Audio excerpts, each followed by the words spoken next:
I want you to picture your college days for a second.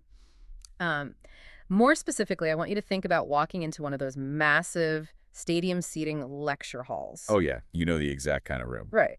The heavy institutional double doors, those squeaky fold-down wooden seats that are like barely wide enough to balance a single spiral notebook on. And the relentless hum of the fluorescent lights overhead. Exactly. And of course, the sheer sea of faces stretching all the way down the tiered steps to a tiny, almost microscopic podium at the very front. Maybe there were 100 other students in there with you, maybe 150. It's a very specific, slightly anxiety-inducing image. It really is. So if you've got that image in your head, I want you to ask yourself a question. Did being in that specific physical room, surrounded by that specific number of breathing, shuffling people, actually impact how much you learned? Which is a totally fair question. Right, but here is an even crazier, higher stakes question for you to ponder today. Could the exact number of physical chairs in that room have secretly dictated the salary on your very first paycheck after graduation? It sounds almost like a fringe conspiracy theory when you phrase it exactly like that, doesn't it? I mean, a little bit, yeah. The bizarre idea that the architectural capacity of a university building could somehow reach through time, bypass your actual degree, and shrink your bank account years later. It's wild. It is. Yeah. Because we have this really strong cultural tendency to think of our education, and certainly our early career success, as something entirely driven by our own isolated merit. Right. We think it's all about our own study, our own intelligence. Exactly. Our own late-night grinds in the campus library. But when economists look at the actual mechanics of how human beings acquire valuable skills, the physical environment isn't just a passive painted backdrop. The environment is the machinery itself. And tearing apart that specific machinery is exactly what we are going to do today. Our core mission for this deep dive is to unpack a truly fascinating, deeply researched National Bureau of Economic Research working paper. It's a brilliant piece of work. It really is. It's titled Class Size and Class Heterogeneity, authored by a team of economists, the Georgi, Pelizzari, and Woolston. And what they're doing here is looking at something economists call the education production function. Right. Now, before we go any further, let's define that because it sounds like a factory term. What exactly is an education production function? It does sound industrial, and, well, that's actually intentional. If you think about a traditional factory, let's say a car manufacturing plant, you have inputs. Like steel and rubber. Steel, rubber, electricity, human labor. And the output is a functioning car. Economists look at education the exact same way. You have inputs, like a student's baseline intelligence, the quality of the textbook, the professor's salary. And the physical classroom. Exactly. And the desired output is human capital, a more skilled, more knowledgeable, more capable human being. Makes sense. But for decades, the debate around improving this production function in education has been somewhat unimaginative. It's mostly been about money and teacher quality. Right, like just pour more funding into the system. Or if we just fire the bad teachers and hire better ones, will the output increase? Yeah. But this specific paper is doing something radically different. It looks at the physical structure of the room itself, the architecture of the gathering, as a primary input. Okay. They are testing two massive, incredibly controversial policy variables, the size of the class and the composition of the class, meaning not just how many people are in the room, but who exactly is sitting in those squeaky chairs next to you. Okay, let's unpack this, because before we get into the weeds of exactly how these economists figured this out, and the methodology is wild, I want to give you, the listener, the two absolute bombshell findings right at the top, just to set the stakes. Hit them with it. First, this paper conclusively proves that adding just 20 students to a massive university lecture hall significantly drops the average academic grades of everyone in that room. Everyone. And second, and this is the finding that completely rewired my brain, that exact same increase of 20 students actually shrinks a student's starting salary after graduation by about 6%. Which is huge. It's massive.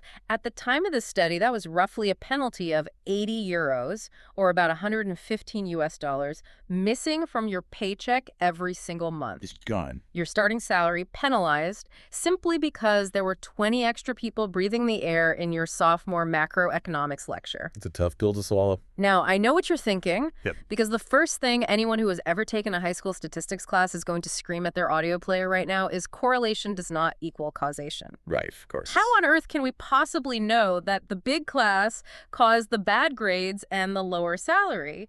Couldn't it just be a coincidence? That is exactly the right instinct to have. And it is the precise reason why studying class size at the university level is notoriously incredibly difficult. Because it's so messy. So messy. Yeah. In economics and the social sciences, whenever we try to figure out what causes what, we run into this massive, tangled hurdle called selection bias. Let's just think logically about how the real world actually works. Who ends up in small college classes? Usually the super dedicated kids, right? Exactly. Highly motivated, super engaged, type A students often actively seek out small advanced seminars because they want face time with a professor. They want to be challenged. Or they go to a fancy private school. Right. Very wealthy students might attend elite private liberal arts colleges that pride themselves on a strictly enforced 10-to-1 student-to-teacher ratio. Okay, so if those specific students, the highly motivated ones and the wealthy ones, go on to get incredibly high grades, graduate with honors, and make an absolute fortune in the labor market, you can't just point to the small classroom and say, aha, look at the data. The small room made them rich and smart. You really can't. Because those students already had a massive pre-existing advantage. They had the internal drive, or they had the family money, or both. The room might have done absolutely nothing. Precisely. The room might just be a symptom of their privilege, and crucially, the exact reverse is also true. Like students trying to hide. Yes. Imagine a student who is really struggling with the material, or maybe a student who just wants to fly under the radar, play video games in the back row, and not do the assigned reading. We all knew that guy. We did. That student might intentionally register for a massive 300-person Introduction to Psychology course specifically so they can hide. Right. So if that student eventually gets a terrible grade and struggles to find a good job, is it because the class was 300 people large? Or is it because they were actively trying to hide and avoid work? It's impossible to tell. As an economist, you have all these invisible, unmeasurable variables: internal motivation, family wealth, baseline cognitive intelligence, weekend study habits, and they are hopelessly, thoroughly tangled up with the size of the class. It is a causality nightmare. A total nightmare. You simply cannot separate the student from the room they chose to sit in. To actually know the truth, to find the pure, isolated effect of the room itself, you would need to run an experiment. You would need a laboratory. You'd need to do what a pharmaceutical company does when they test a new heart medication. A randomized controlled trial. Exactly. You take a massive group of people, randomly assign half to get the experimental pill, and randomly assign the other half to get a useless sugar pill.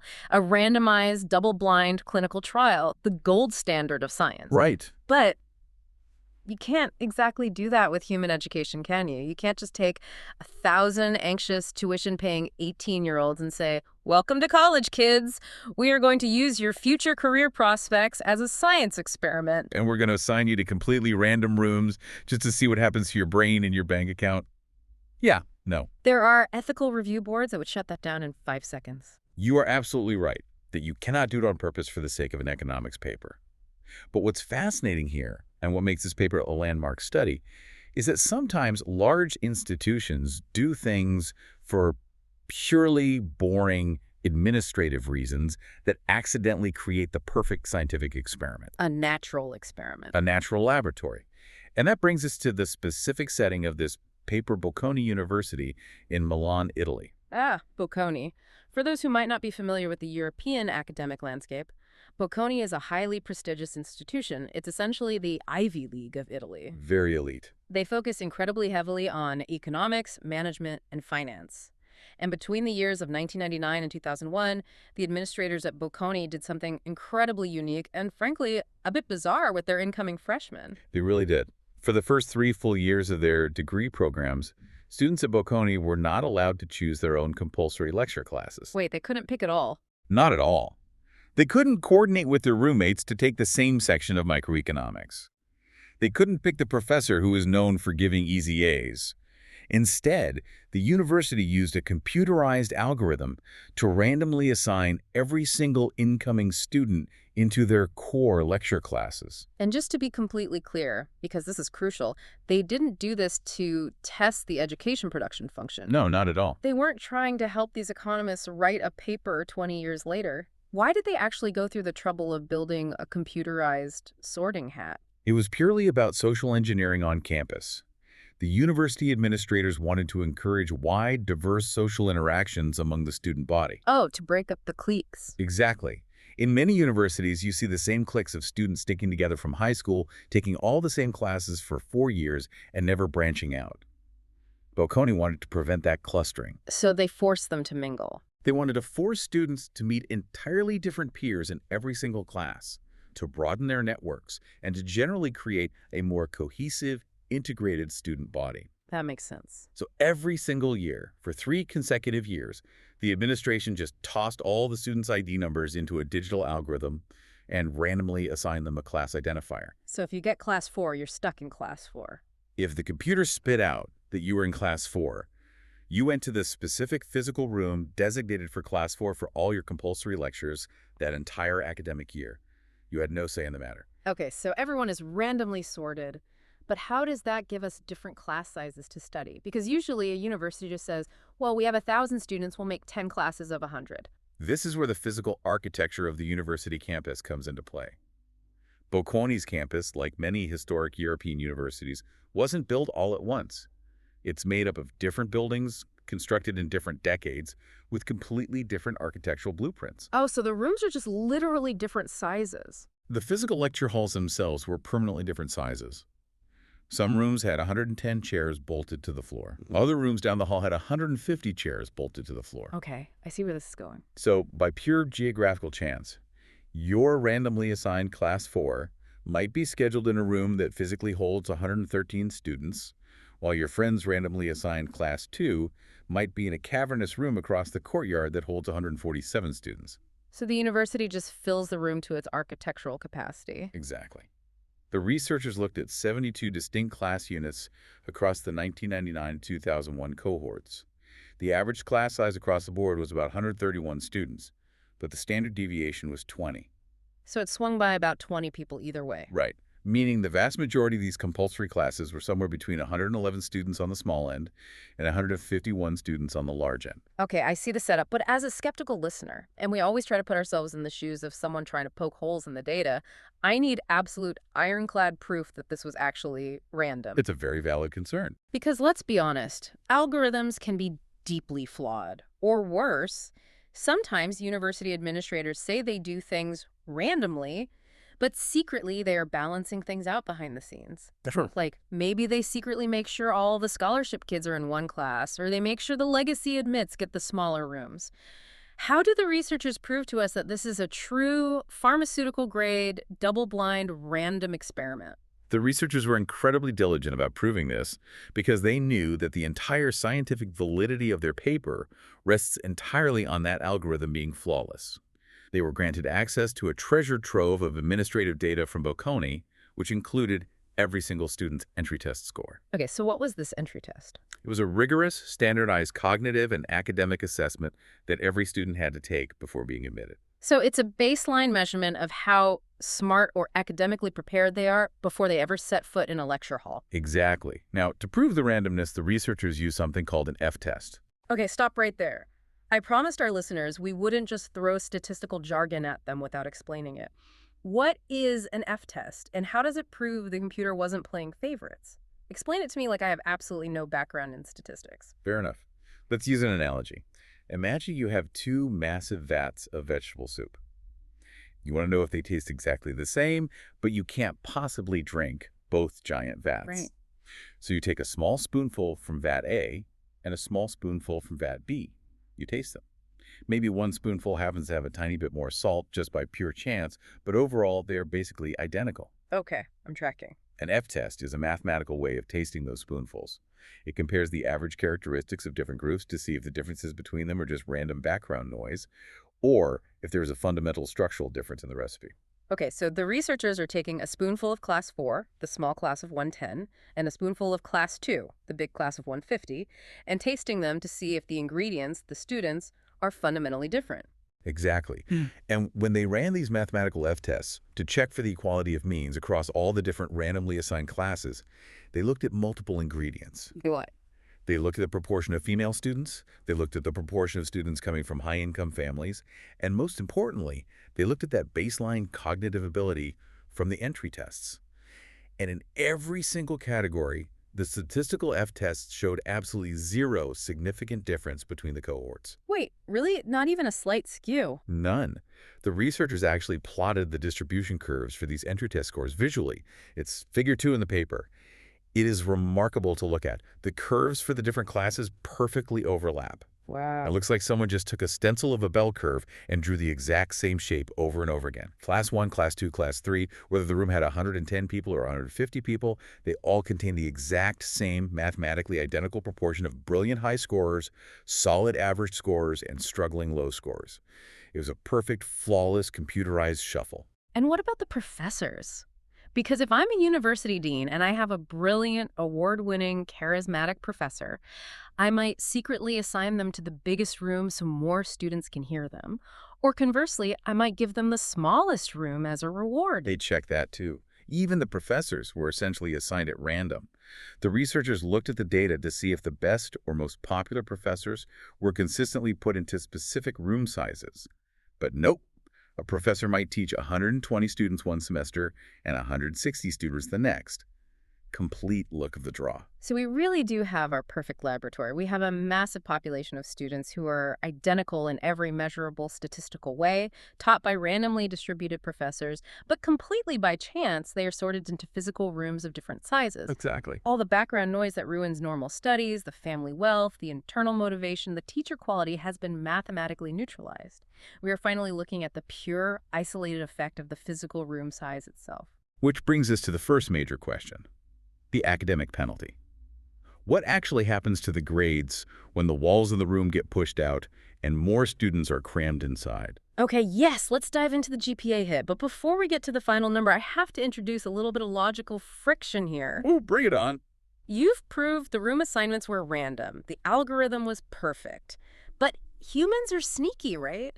Humans hate being told what to do. If I'm a 19-year-old college student and the computer puts me in a class at 8:10 a.m. in a terrible building, I am going to try to game the system. Did every single student actually stay in the exact room the computer assigned them to?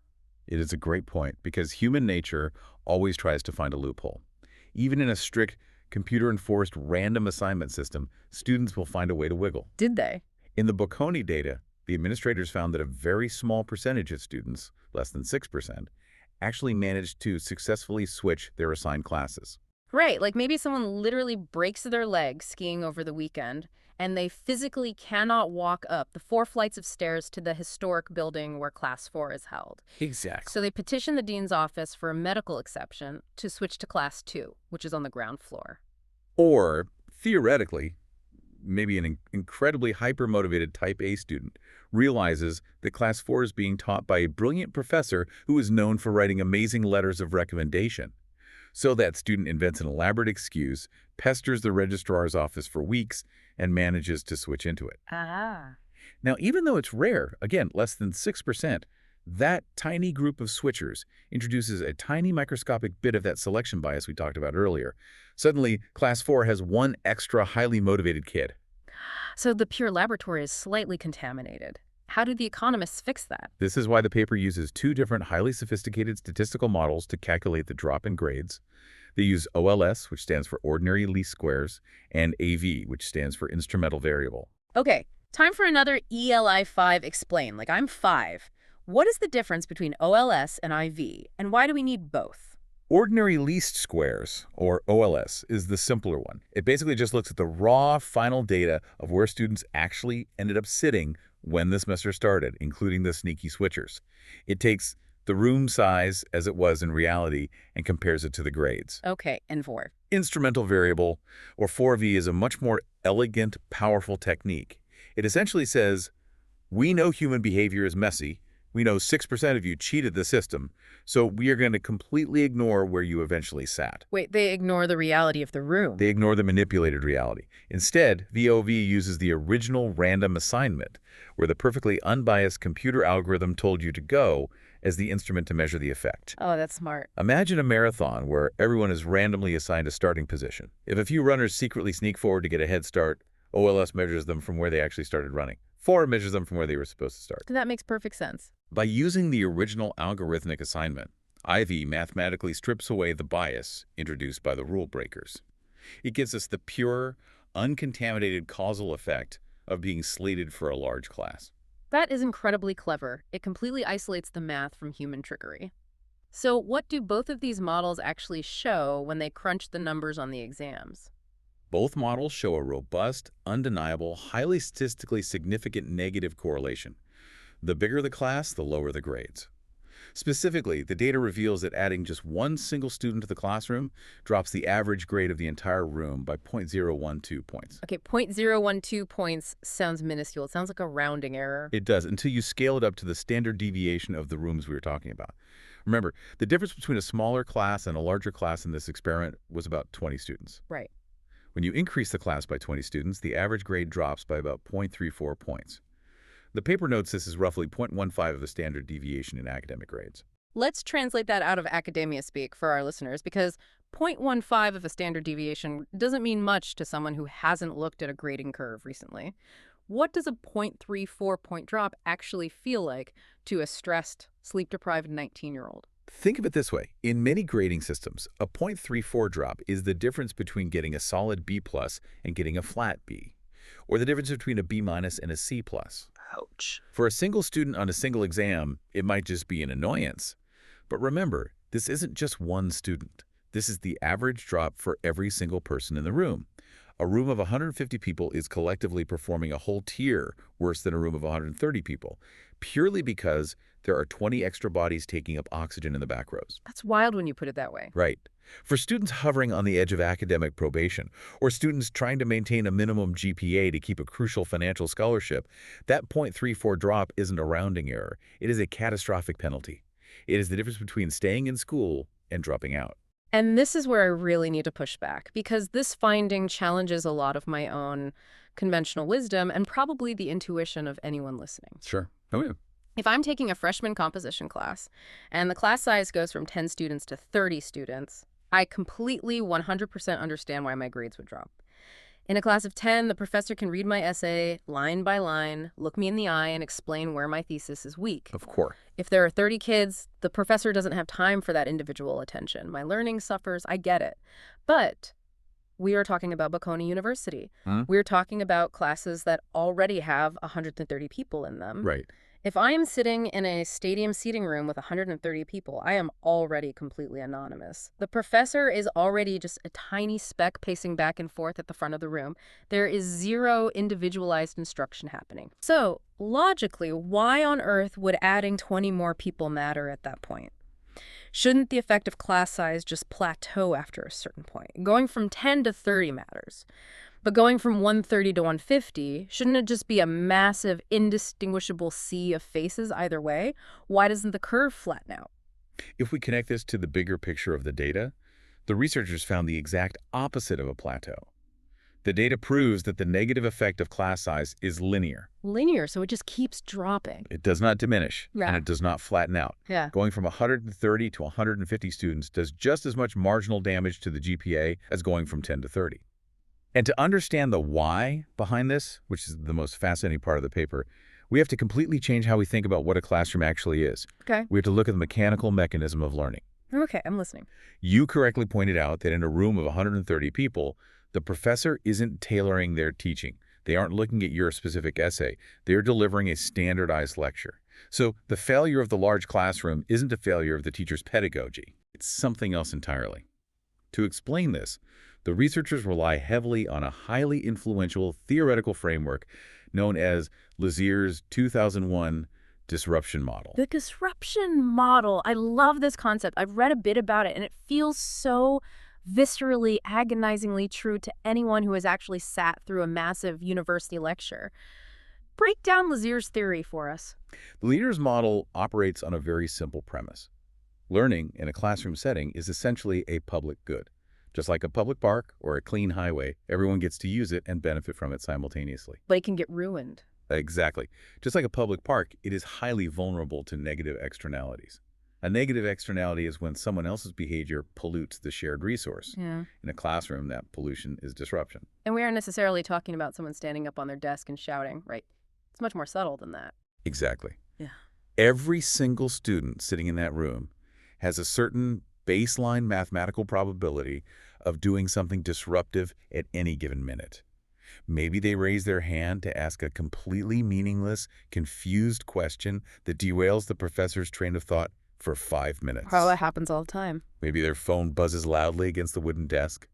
Maybe they turn to their neighbor to aggressively whisper some gossip about what happened at the dorm last night. Maybe they're just bored, so they start aggressively zipping and unzipping their backpack, or rustling a newspaper, or dropping a heavy metal water bottle on the linoleum floor. Oh, the dropped hydro flask. It's the ultimate lecture hall nightmare. And it's not just the noise of the bottle hitting the floor, it's the ripple effect. The ripple effect is the core mechanism. If you drop a metal bottle, you don't just distract yourself. The person sitting immediately next to you physically flinches and turns to look. The person sitting in the row behind you loses their train of thought and stops taking notes. And the professor stops talking. The professor pauses mid-sentence. Suddenly, a physical wave of distraction washes over a 15-foot radius of the room. It takes 30 seconds for everyone to refocus, find their place in their notes, and get back into the flow state of learning. That 30 seconds of lost human capital, multiplied by the 40 people who heard it, is a massive destruction of educational value. And the mathematics of this ripple effect are just absolutely ruthless, aren't they? It's pure probability. It's unavoidable probability. Let's say, hypothetically, that every student in a room has only a tiny 1% chance of being disruptive during a 60-minute lecture. Most people are well behaved. But if you have a room of 130 people, the mathematical probability of someone doing something disruptive triggering that ripple effect is virtually guaranteed. Wow, yeah. Now, what happens if you add 20 more people to that room? You aren't just adding 20 silent observers. You are adding 20 new independent probabilities of a dropped water bottle. Exactly. You mathematically increase the frequency of disruptions. If a room of 130 has 10 disruptions per hour, a room of 150 might have 12 disruptions per hour. The lecture becomes chopped up into smaller and smaller fragments of focus. That makes so much sense. The ambient noise level rises. The collective attention span degrades. It is not about the professor failing to teach. It is entirely about the negative externalities introduced by the sheer volume of your peers. More bodies in the room equals a mathematically denser minefield of distraction. And the crazy thing is, you don't need a PhD in econometrics to figure this out. The students themselves actually know this. They feel it in their bones. I want to point our listeners to Figure 4 in the actual paper. The researchers didn't just look at grades, they looked at the subjective student evaluations. Yes, the surveys. You know those little bubble sheet surveys you fill out with a number 2 pencil at the end of the semester while you're desperate to leave? One of the specific questions on the Bocconi survey asks students to rate the following statement: the number of students allows teaching activities to be efficiently carried out. And the resulting graph is just a perfect, undeniable downward slope. It's beautiful in its clarity. The larger the randomly assigned class, the lower the students rated that statement. They intuitively, viscerally felt the disruption. They felt it. They felt the inefficiency of the giant room. They knew, sitting there in week 8 of the semester, that the 20 extra people crammed into the back rows were actively making it harder for them to learn. Which leads us to a really profound realization about the ecology of higher education. A classroom is not a television broadcast where millions can tune in without affecting the signal. The classroom is a shared, fragile resource, and it's highly mathematically sensitive to crowding. Okay, so a giant lecture hall is basically an academic storm. The bigger the storm, the worse it gets. The wind is howling, the water bottles are dropping, the whispering is deafening. But a lecture hall isn't a monolith, is it? Not at all. Inside that room of 150 people, you have a highly diverse ecosystem of individual humans. Let's introduce some more logical friction here. Does this disruption hit everyone equally? Because my instinct says no. Some people must be better at tuning out the noise. If the class size is a chaotic storm who is getting completely soaked and who has a secret umbrella. Exploring those exact questions, what economists call heterogeneous effects, or how different types of demographic groups react to the exact same environmental stimulus, is arguably one of the most critical and revealing parts of this entire paper. Let's get into it. The researchers didn't just look at the overall average. They broke the data down by gender, by family income, and by baseline cognitive ability. Let's start with gender. The data clearly reveals that men suffer significantly more from large classes than women do. The academic penalty is just harsher for the guys. That's a fascinating data point we are going to return to in a minute when we talk about classroom chemistry. But what about income? How does family wealth interact with the size of the room? This is where the data gets quite stark, and frankly a bit sobering, regarding educational inequality. Low-income students are penalized heavily by large classes. Heavily. The negative effect on their GPA is massive. They bear the full brunt of the academic drop. However, for high-income students, the negative effect essentially disappears entirely. The statistical charts show that the large class doesn't seem to hurt the wealthy students' grades at all. Wow. Okay, wait, let me push back on that because that sounds almost too perfectly unequal. Does the paper actually have data proving why the wealthy kids are immune? Did the researchers actually track the high-income students hiring tutors, or is that just a logical assumption the economists are making to explain the gap in the data? That is a very sharp question. The paper itself doesn't have receipts for private tutoring hours. They're looking at the university's administrative data, not personal bank statements. So yes, it is an economic deduction, but it is one grounded in extensive broader research on educational inequality. We have to synthesize what this data means in the real world.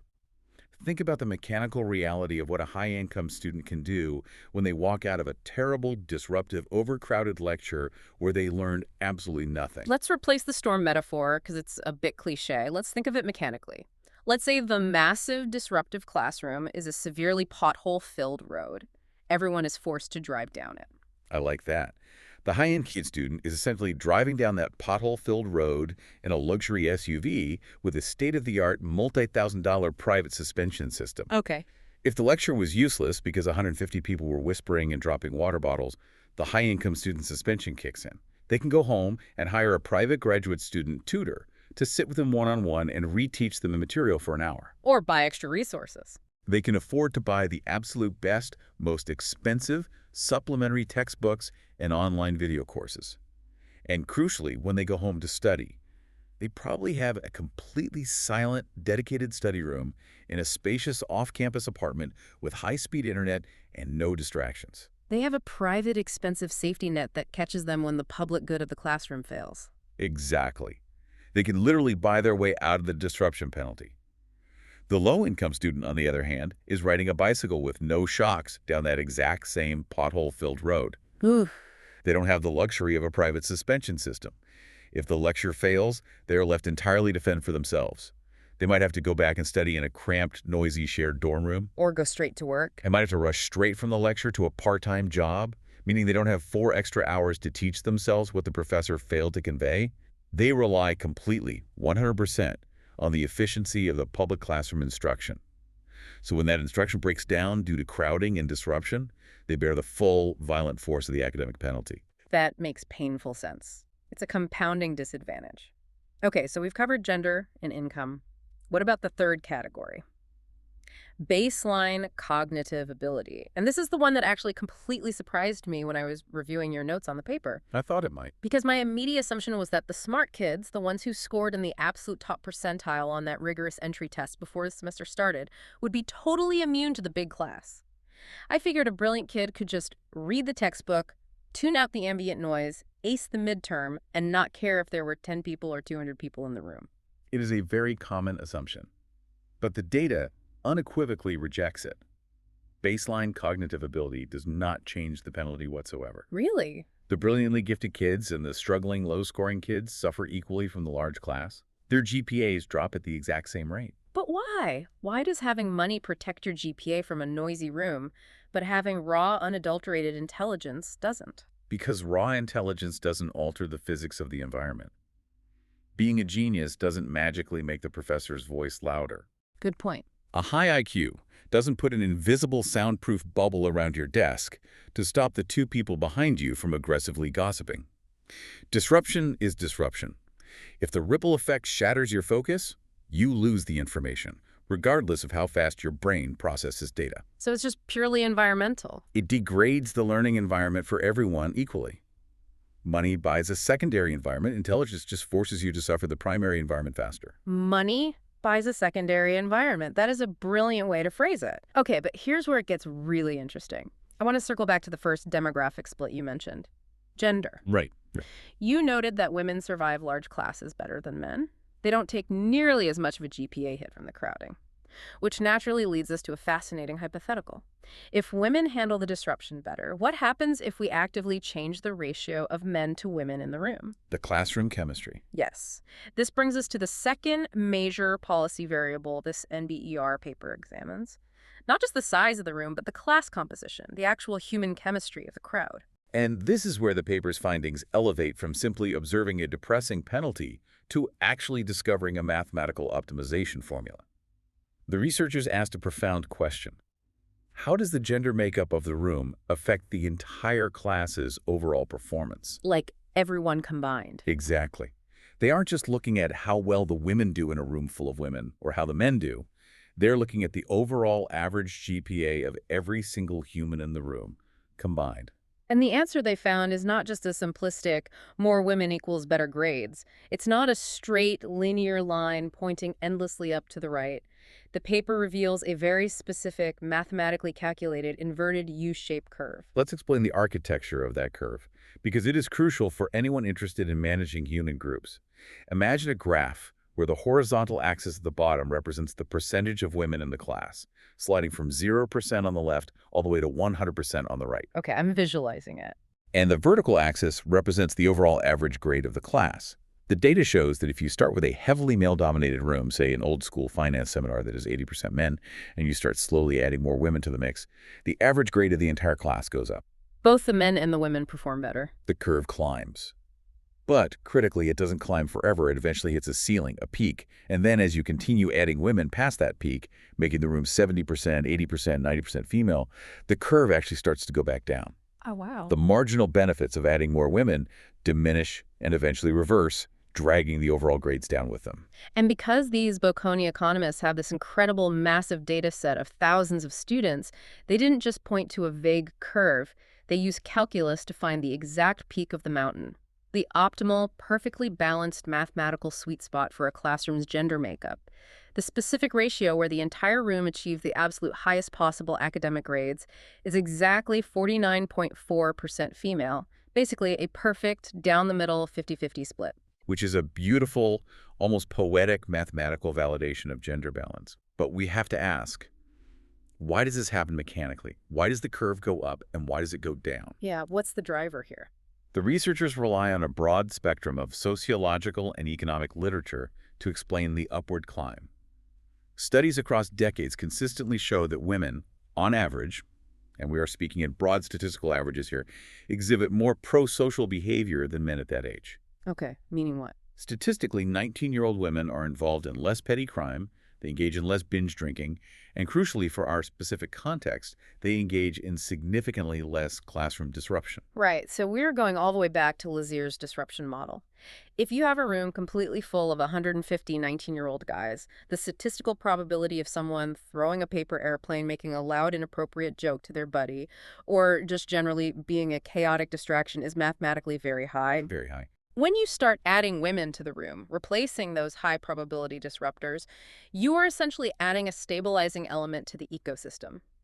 You are lowering the overall probability of a disruption occurring.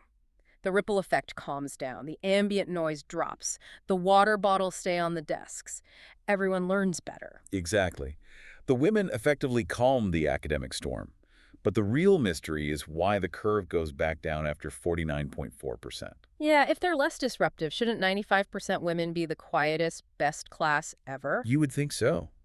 But the paper suggests that past that 50-50 tipping point, diminishing returns kick in hard. What kind of diminishing returns? Well, perhaps the benefits of reduced disruption are simply maxed out.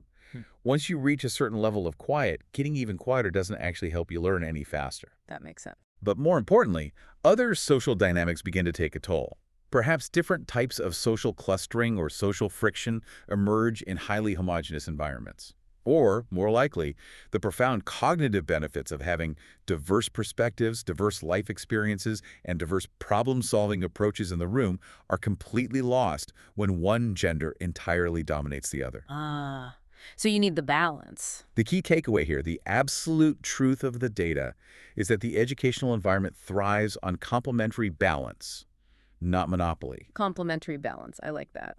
Which brings us perfectly to the other major type of diversity they measured in the classroom, ability diversity. What happens when you mix the absolute cognitive geniuses with the students who are severely struggling to keep their heads above water? This is a great debate. Because honestly, I can imagine two totally different, completely logical theories here. Let's hear them. Theory one, you want a classroom to be perfectly uniform. You want everyone to be at the exact same intellectual level so the professor can pitch the lecture perfectly. No one is bored, no one is lost. Theory two, you actively want a high mix of abilities so the smart kids can tutor the struggling kids, and the struggling kids ask the basic questions that force the smart kids to realize they didn't understand the foundation as well as they thought. Uniformity versus diversity. What does the data actually say wins? The data reveals that ability diversity is a double-edged sword, and the answer is right in the middle. The statistical models show that moderate ability diversity actually boosts overall scores. Okay, so little mix is good. Very good. The OLS coefficient they found for this was positive 37.6, which is highly statistically significant. This tells us unequivocally that students' skills are complementary. Let me use another analogy here to make sure I'm really getting the mechanism behind that positive 37.6 coefficient. Building a successful class or study group is kind of like baking a complex cake or mixing a high-end cocktail. Okay, walk me through the cocktail. You don't just want one single ingredient, no matter how good that ingredient is. If you just have a giant bowl of flour, you have a pile of inedible dust. If you just have a bowl of sugar, it's sickeningly sweet. If you pour a glass of straight gin, it's harsh. You need complementary ingredients to make it rise and taste balanced. Oh, I see where you're going. In an academic study group, you need the brilliant student who just intuitively grasps the raw calculus equations, but you also desperately need the incredibly organized B student who creates the study schedule and keeps everyone on track. And you absolutely need the slightly struggling C student who isn't afraid to raise their hand and ask the dumb foundational question. Which isn't usually dumb at all. Exactly. Yeah. Because 9 times out of 10, that dumb question forces the brilliant math kid to try and explain it out loud, and they suddenly realize they only memorized the formula but didn't actually understand the underlying concept. The interaction makes the whole group smarter. That is a phenomenal analogy, and it perfectly captures the mechanism of peer-to-peer learning. The friction between different types of minds elevates the whole group's human capital.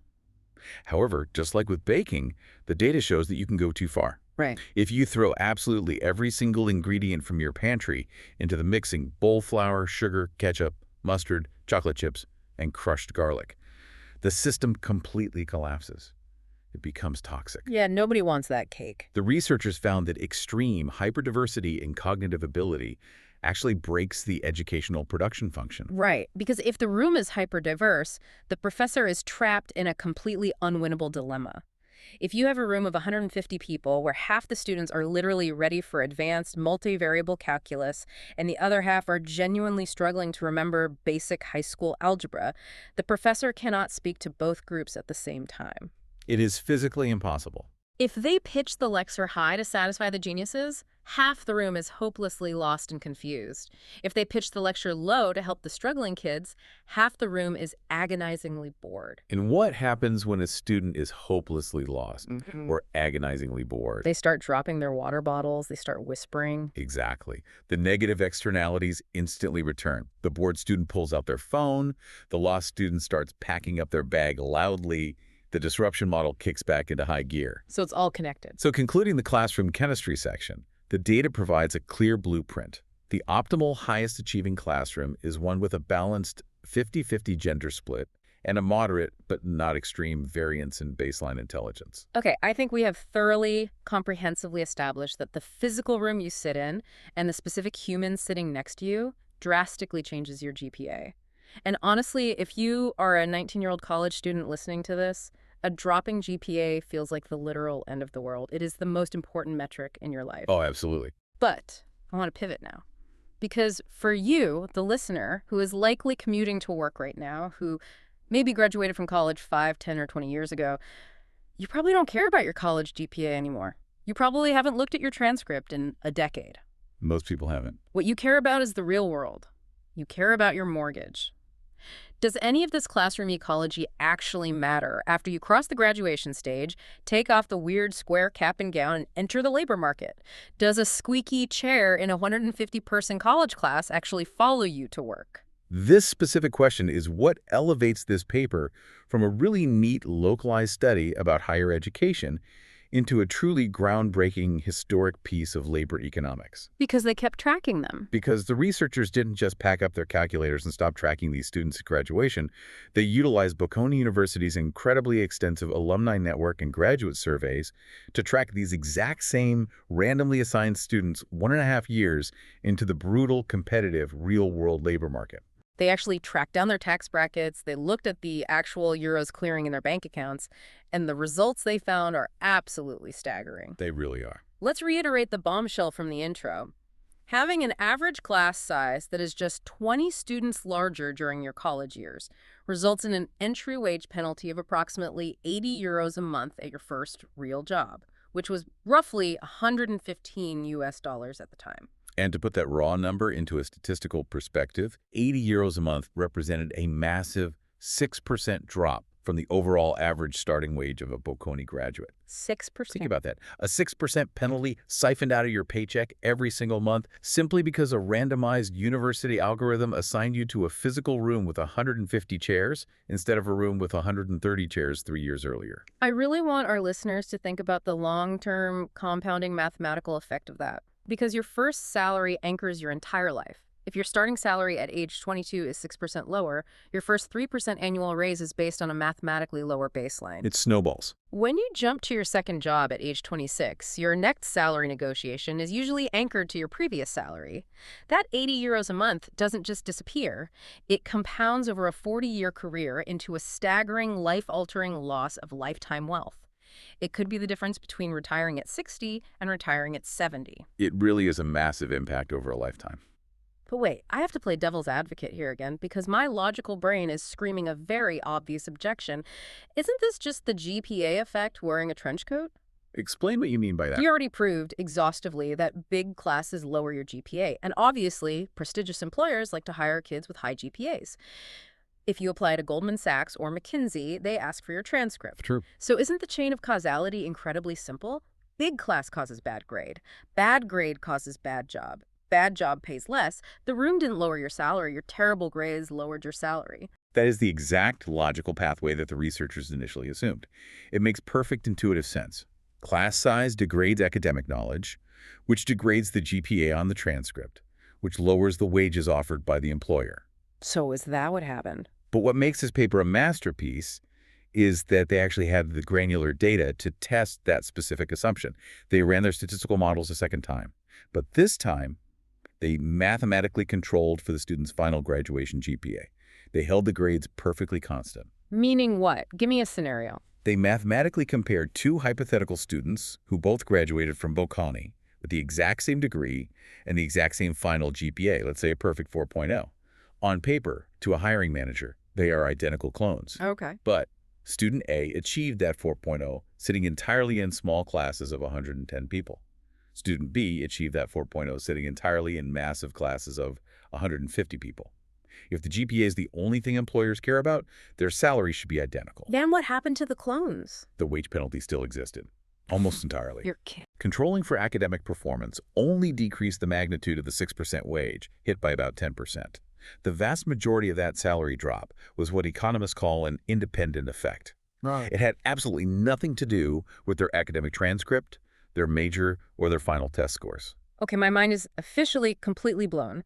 If the hiring manager at a consulting firm isn't looking at the transcript because the grades are the same, and they aren't looking at the diploma because everyone gave the exact same piece of paper from Bocconi, what on earth is the employer actually paying for? Or rather, what are they not paying for when they interview the kid who sat in the 150-person class? That's the big question. How does the employer even know? This is where we have to read between the lines of the data and think deeply about what a university actually produces.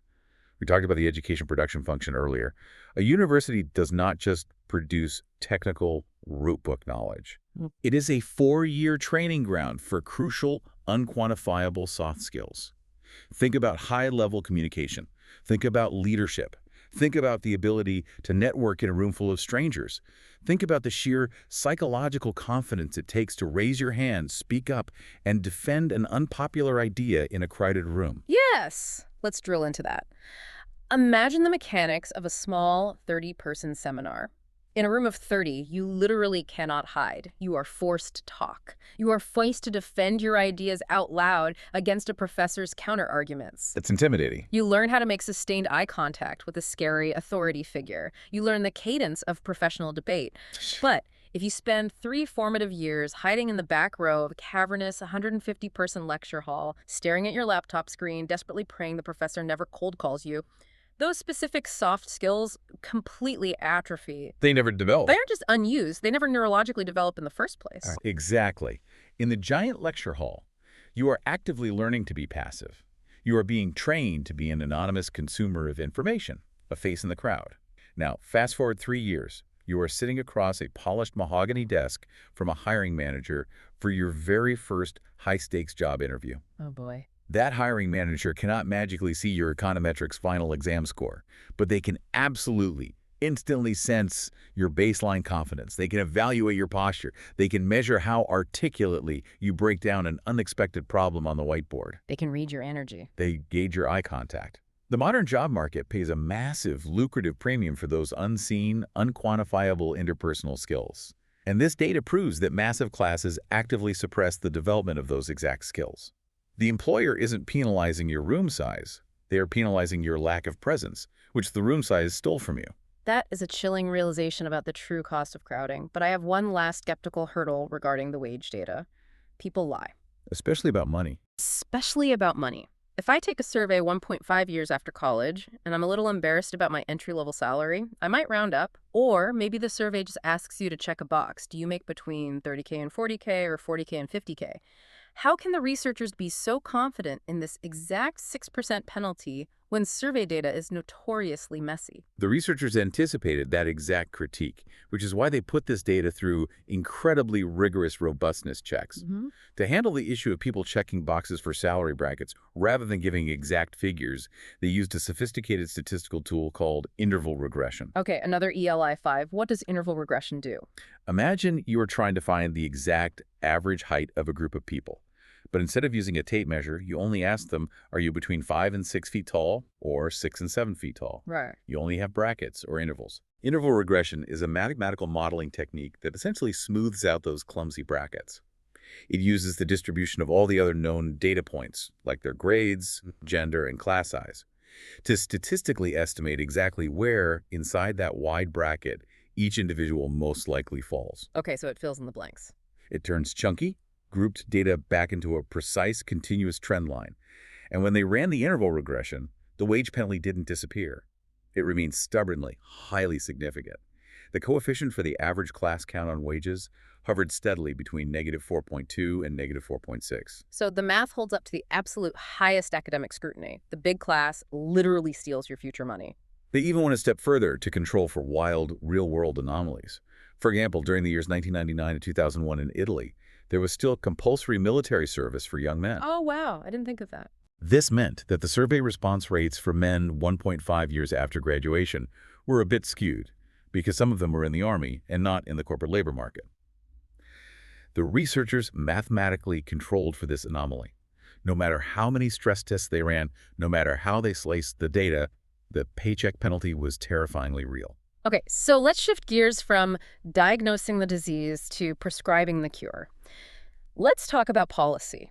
Because if you are a university dean or a college president, or honestly even a high school principal listening to this data, you are suddenly faced with a massive high-stakes policy optimization problem. You hold the keys to the machinery that either generates wealth for your students or strips it away. It's a huge responsibility. So using my favorite catchphrase, so what does this all mean? How do we actually fix the broken system? Because I can tell you right now, the immediate knee-jerk response from any university administrator is going to be defensive. Always. They are going to say, this is all fascinating academic theory, but we exist in the real world. We do not have the budget to magically shrink all our classes. Building new architectural wings and hiring dozens of new tenured professors is incredibly, prohibitively expensive. And that is a completely valid, pragmatic, administrative reality. Budgets are tight. But what makes this paper so valuable is that the researchers don't just complain. They provide a phenomenal, actionable roadmap, starting with what they explicitly call zero-cost solutions. I love zero cost. Let's go back to the optimal class composition we discussed earlier. Remember the magic ratio, the 49.4% female sweet spot, and the moderate ability diversity. The perfect cocktail of students. Exactly. Universities can build that perfect cocktail without spending a single dime. They don't need to pour concrete, and they don't need to hire a single new professor. They just need to intentionally reshuffle the deck they already have. Currently, at the time of this study, the overall student population across these majors at Bocconi was about 42% female. The algorithm was just randomly dispersing them, meaning some classes ended up 30% female and some ended up 60% female. Right. If the administrators simply reprogram their sorting algorithm to consciously group students so that every single class hits as close to that 50-50 balance as statistically possible, and ensure the cognitive ability variance isn't extreme, the overall average GPA of the entire university will instantly rise. It is literally free academic performance. That is amazing. You don't change the inputs, you just reprogram the sorting hat. And the entire student body gets marginally smarter and more focused overnight. Zero cost. It's brilliant. But what about the elephant in the room, the actual class size itself? Reshuffling the deck is great, but eventually you have to talk about taking chairs out of the room. Does the paper actually run a cost-benefit analysis on shrinking classes? Because hiring teachers costs real money. Does the math actually work out to justify the expense? It does, and the macroeconomic return on investment they calculated is absolutely staggering. The researchers actually model a concrete scenario in the paper. Imagine a cohort of 1,500 incoming students. Currently, to save money, the university divides them into 12 massive lecture classes. Okay. What if the university decided to invest and split them into 14 classes instead? That simple administrative change would drop the average class size by roughly 20 students across the board. Okay, let's do the hard math on that scenario. To get from 12 classes to 14 classes, the university has to lease 1 or 2 extra physical rooms for the semester, and they have to pay 2 extra full-time professors their teaching salaries. Let's assume that's a significant, multi-tens of thousands of euros cost. But what is the societal return on the other side of the ledger? Well, we know from the interval regression data that dropping the class size by exactly 20 students boosts a graduate starting salary by 80 euros a month. Right. So you take those 1,500 students, you multiply that by 80 euros. That equals 120,000 euros per month in newly generated increased wages. Over a 12-month period, that is more than 1.4 million euros a year injected directly into the local economy, into the pockets of these young graduates, generated purely from their starting salaries alone. That is unbelievable. The 120,000 euros a month in massive compounding economic return completely dwarfs the upfront cost of paying 2 extra professors. It's not even close. It's not just a nice educational policy to have smaller classes. It is a phenomenal, highly lucrative societal investment. The ROI is off the charts. It truly is. And to make it as actionable as possible, the researchers boil all of this dense econometrics down into a simple 3-point checklist for higher education administrator. Okay, let's hear the checklist. Number 1, reduce overall class size, period. It is the most direct, powerful lever you have to immediately improve both the academic transcripts and the long-term economic outcomes of your student body. Number 2, optimize the mix for free. Use your vast administrative data to build balanced, synergistic complementary classrooms. Stop randomizing when you can optimize. And number 3. And number 3, which is a crucial point about equity. If your university budget is completely constrained and you only have a very limited number of small 30-person seminar classes to offer, reserve them for the students who need them the most. Meaning, intentionally target the small rooms for the men and target them for the low-income students. Exactly. Because the data proves unequivocally that those specific demographics suffer the most severe, life-altering penalties when thrown into large, disruptive rooms. The wealthy kids will survive the 150-person lecture with their private tutors. The low-income kids will drown. Allocate the premium resource, the small room, where it prevents the most damage. That checklist is just a masterclass in applied economics. It takes this dense, intimidating statistical nightmare of instrumental variables, ordinary least squares, and interval regressions, and it refines it into a highly actionable, moral playbook for making people's lives tangibly better. Because ultimately, that is the true underlying purpose of studying the education production function. It's not just about proving a clever academic theory in a journal. It's about actively redesigning the machinery of society to produce better, fairer outcomes for humanity. And as we wrap up this massive journey today, I want to bring it all the way back to you, our listeners, sitting in your car or at your desk. We have spent the last hour exploring how the university is this incredibly complex, highly sensitive ecological system. We've learned that education isn't just about a brilliant, charismatic professor opening up a student's head and pouring in raw facts. Yeah, yes. It is fundamentally an environment-driven, highly social process of skill acquisition. The physical architecture of your environment quietly, invisibly shapes who you become. Who sits next to you, the mathematical ratio of men to women in the room, the diversity of cognitive thought around you, and yes, the sheer overwhelming number of squeaky wooden chairs in that fluorescent-lit lecture hall, they all play a critical, measurable role in your development. They didn't just shape the letter grades on the transcript you have buried in a box somewhere. They quietly, permanently negotiated the financial value of your earliest professional self. The data proves it. Class size doesn't just affect your grades, it literally decides your first paycheck. It sets the trajectory for your entire financial life. And if we connect this foundational truth to the bigger picture of where the world is heading right now, this raises a deeply important and frankly unscripted question for us to ponder as we leave. We have just spent an hour mathematically proving that physical presence, the nuanced atmospheric difference between sitting in a physical room of 130 breathing humans versus 150 humans, can significantly alter the development of your human capital, your social confidence, your soft skills, and your long-term starting salary. Yeah, where are you going with this? So what is happening right now? What is happening to the entire massive generation of students who are currently learning remotely? We have millions of students who are acquiring their education asynchronously, sitting entirely alone in their isolated bedrooms, staring at a flat, two-dimensional grid of 60 muted video squares on a glowing screen. Yeah. If simply adding 20 physical bodies to a lecture hall creates enough disruption to damage soft skill development and dock your pay by 6%, what happens to those soft skills when there's absolutely no physical room at all? When there is no eye contact, no shared space, no forced physical interaction? How will that highly digitized, perfectly isolated environment reprice their human value in the labor market of tomorrow? Wow. That is a terrifying, fascinating, and incredibly urgent thought to end on. Because the squeaky wooden chairs might be gone and the lecture halls might be empty, but the environment is still shaping the machinery of our minds. Thank you for taking this deep dive with us. Keep questioning the architecture around you, and we will see you next time.